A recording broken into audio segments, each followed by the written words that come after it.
Hey beer and brew fans, and welcome to Something About Beer. Well, I did it. I passed the certified Cicerone exam. And today I'm going to be talking a little bit about how I passed both the written exam and the tasting exam. So let's get into it.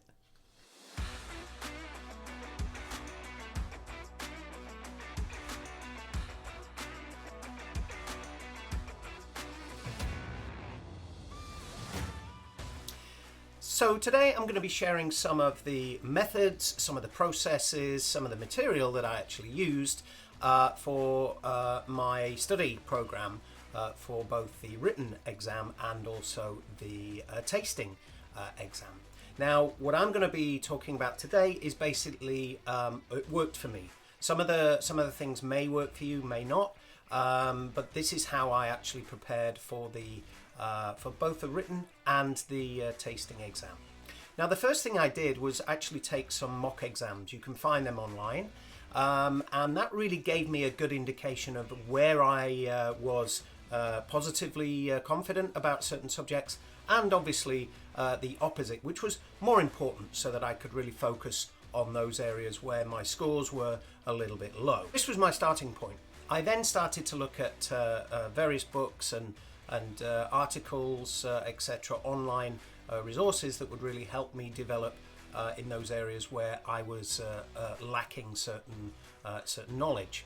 The first thing I did was read Randy Mosher's Tasting Beer.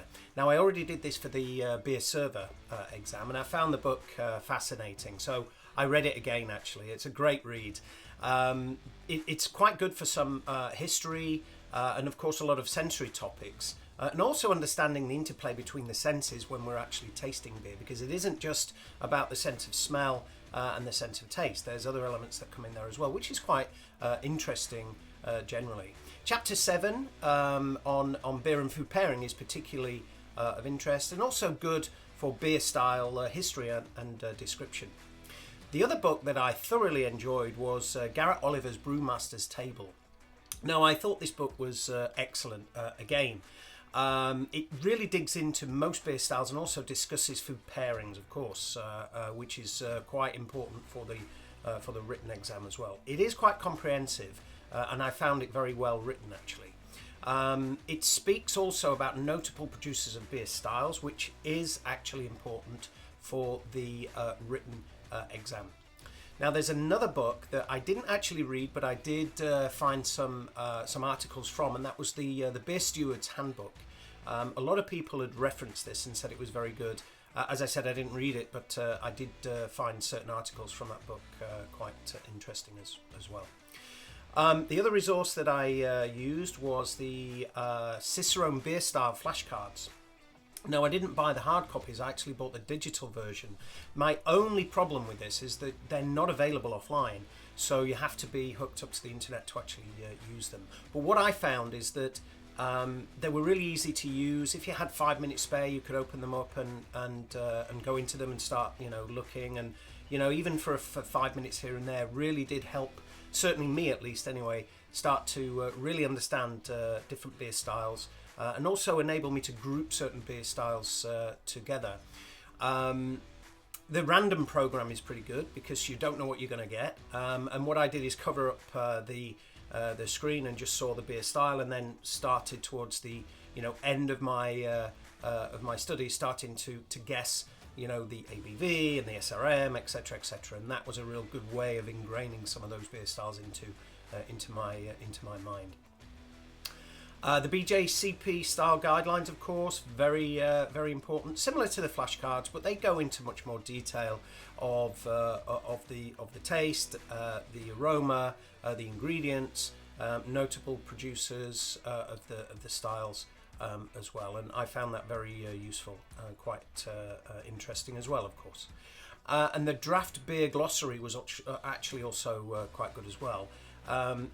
It was good to ingrain terminology into my mind, which is also quite important for the written exam. What I found was there was certain terminology in the written exam which I wasn't quite sure whether I totally understood. So there was a couple of questions where I thought I understood and just got it wrong. So terminology is also quite important. So I definitely recommend spending a little bit of time on that. Another good resource that I found was a brief beer and food matching chart from the Brewers Association. Now, this actually enabled me to really get a good ballpark, get me into a ballpark of beer and food flavor pairings, gave a general idea. And then I was able to develop my own sort of understanding of that as I went through tasting beer and food together. So definitely worth doing. I also adopted drinking more beer with food actually as well through that, which really helped the beer and food pairing part of the exam as well. Now, the other thing I did, which I found very useful, was I adopted a beer style discrimination check sheet. So with this, I began tasting beer with purpose, basically, not just drinking beer and thinking about it. I actually got beer in front of me, had my checklist in front of me, and then I analysed the beer from start to finish. And the reason I did this was that I needed to really ingrain a process that I didn't just jump to conclusions. You pick up a beer, you smell it, you think, well, of course, that's an IPA. But is it, right? And that's the thing that we need to avoid. And it's actually not as easy as it sounds. So smelling the beer, looking at the beer, analysing it, writing it down on a sheet, and then coming to an objective conclusion at the end. Your guess may have been right, but it may not. So for me, I actually started to do that with most beers when the environment allowed me to do that, of course. Very, very useful. There's also the BJCP Homebrew Fault List sheet. It's not only good for our flavour recognition, but it also enables you to understand the causes of flavours and how to, how to resolve those topics, which is also an important part of the study material for the exam. The draft beer quality manual, very important, to really understand the bar service and how you should serve beer, etc. That's definitely important.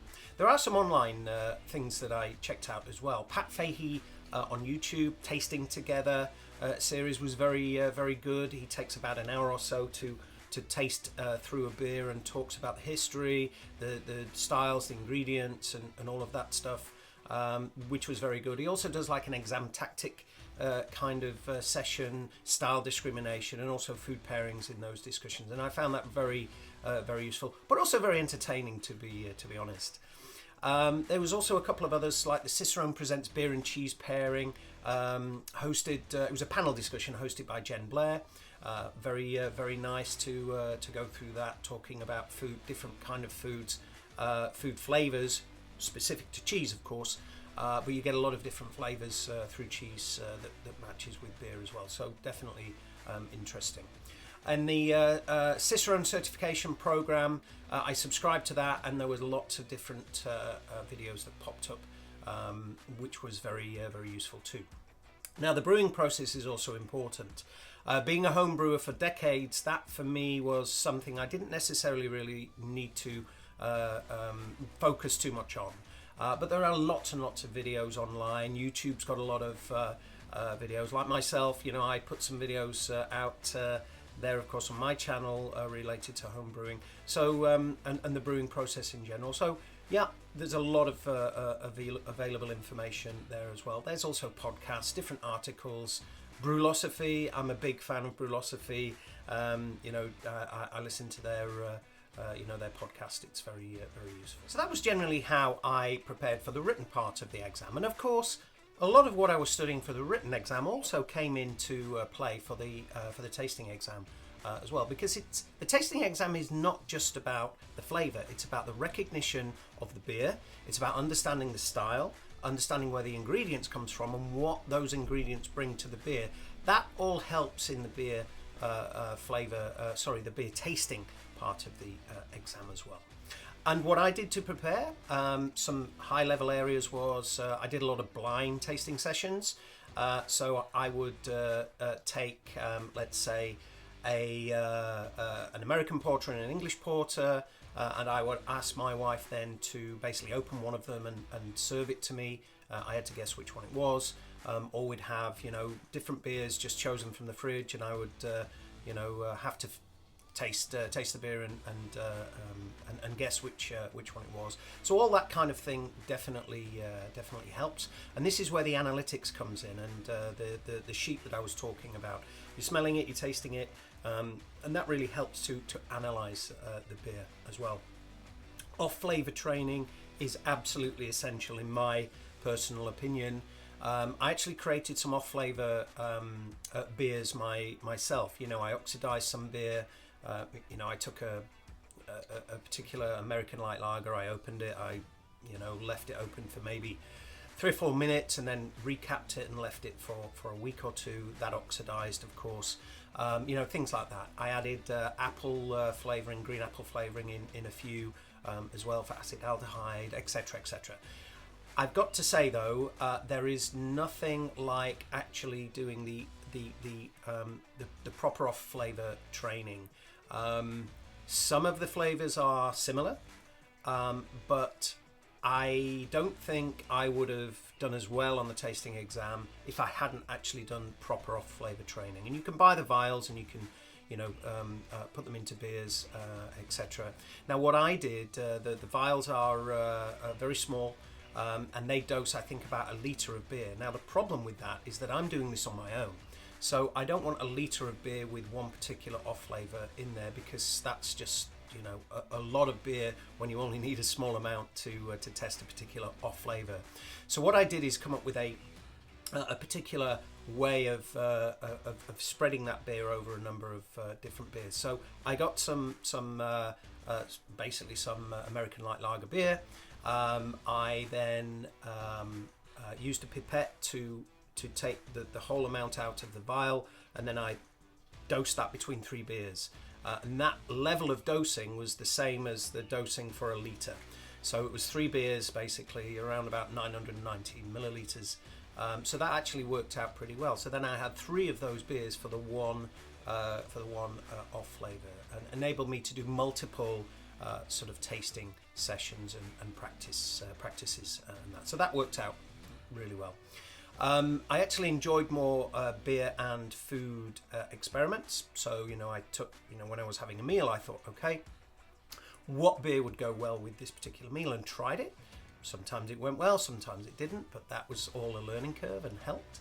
And the BJCP style guidelines, including, history, timelines, key information like SRM and ABV, that kind of thing, also helped as well. The Fahey YouTube tasting together, as I mentioned before, really helped in the preparation for the tasting exam as well.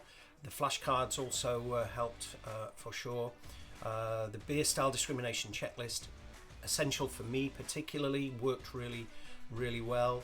I also forced myself to drink beer that I wouldn't normally drink. You don't know what you're going to get on the exam, so you have to have quite a good knowledge of general beers. And what was nice about that is that actually I rediscovered some of the beer styles that perhaps I hadn't had for a while, which was also quite nice. And that was generally how I studied for the tasting exam. It worked out pretty well for me, and as I said, perhaps some of these things are not necessarily going to work for you, but some of them may, and I hope this video helps with your own study programs to pass your own beer-related exams. So thanks for tuning in, much appreciated, and for those that are watching this, I'm assuming you're taking the various exams, and therefore good luck with everything. I hope it works out. If you like what we're doing here at Something About Beer, please subscribe, and don't forget to give the video a like. It really does help the channel out a lot. And don't forget to ring that bell so that you're alerted to new content we put out.